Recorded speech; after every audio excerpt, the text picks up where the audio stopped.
Manaola Nathalie? Hola, hola, Ralph. Oui, merci beaucoup pour cet entretien par téléphone. Vous m'entendez? Compris? Voilà. Donc en fait, je vais vous raconter une petite histoire déjà aux gens qui vont nous écouter. On est amis sur Facebook depuis un petit moment.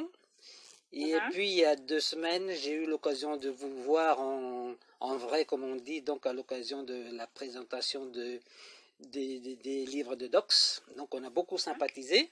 Donc, je vois que vous êtes, on va dire, une grande amoureuse de Madagascar. Alors, première question, comment vous avez découvert Madagascar, Nathalie? Eh bien, j'ai un ami qui s'est installé sur l'île de Nosicombe il y a une dizaine d'années Mhm. et qui m'a invitée. Voilà. D'accord. Donc, j'y suis allée Mhm.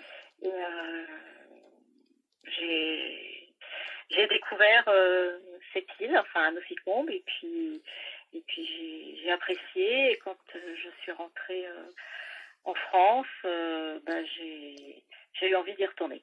Voilà. D'accord. Vous m'avez dit que votre premier voyage à Mada date d'il y a 10 ans quand même. 2011. Ah oui, c'est presque 10 ans. Donc après, racontez-moi la suite parce que vous n'êtes pas uniquement venu pour le tourisme. Non, alors en fait, à la suite de mon premier voyage, j'ai euh, j'ai j'ai réfléchi à ce que j'avais fait, à ce que j'avais vu, et je me suis dit qu'en fait ce pays devait avoir beaucoup de contes, de littérature orale. Mhm. Et j'ai cherché dans la production, l'édition française, et j'ai pas trouvé énormément de choses. Mhm. Et du coup, quand je suis retournée à Madagascar, j'ai demandé à mon ami de me faire rencontrer des personnes qui connaissaient des histoires. Mhm. Voilà. Parce que vous-même, vous êtes conteuse, Donc, vous m'avez dit. il m'a fait rencontrer une personne qui est devenue une amie, Mhm. qui est institutrice, conteuse, masseuse, et qui m'a raconté les premières histoires que j'ai collectées à Madagascar. Donc, elle les a racontées en français, hein, parce que je ne Mhm. parlais pas le malgache. Mhm. Voilà. Et puis, de fil en aiguille, j'ai renouvelé mes voyages là-bas.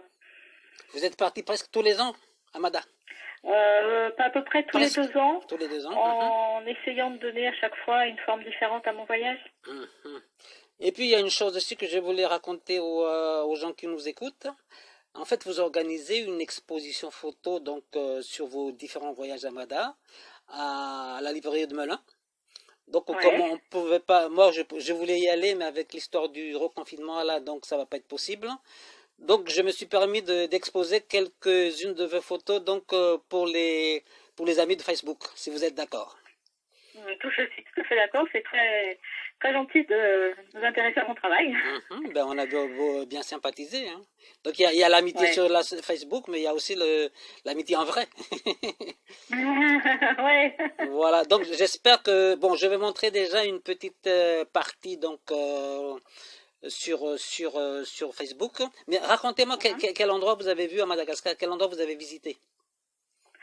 Alors, j'ai visité, je suis allée du côté de Diego Suarez, hein, donc dans Mhm, le nord-est, la première mhm, année. d'accord. Après, je suis allée du côté de Murungav. Mhm, J'ai fait la descente du Tiribine. d'accord.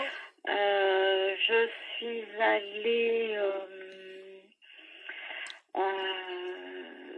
du côté Sur la côte est, je crois, hein, vers Pangalan. de Majinga. D'accord, J'ai fait, à chaque fois que j'y vais, je fais que des petits bouts, en fait, pour d'accord. bien en profiter, hein. Mhm, Je suis allée sur l'île Sainte-Marie, de Tana, et puis tout le périple là, sur l'île Sainte-Marie. mhm. Et puis l'année dernière, j'ai fait un très très grand périple. On a fait Tana, Fianarantsoa, Manakar en train. Ah ouais. Après Manakar, on est descendu tout le long de la côte est, là, par les bacs, là, Mhm, jusqu'à Fort-Dauphin. Et mhm. puis après, on est remonté par le Cap Sainte-Marie. Et on est remonté, on a recoupé, on est passé un peu dans l'Entendouille. Et puis on est remonté avec du côté de d'Embouche. Et voilà, on est remonté après sur Tana. Donc ça, c'était un très long périple. En tout cas, merci beaucoup pour cette interview. Donc, avant de conclure, est-ce que vous connaissez quelques mots de malgache?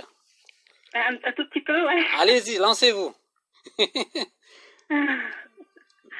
Mangia piano, mi sto accendendo. Msichana Betsaka Natalia, Velum. Veluma. Super.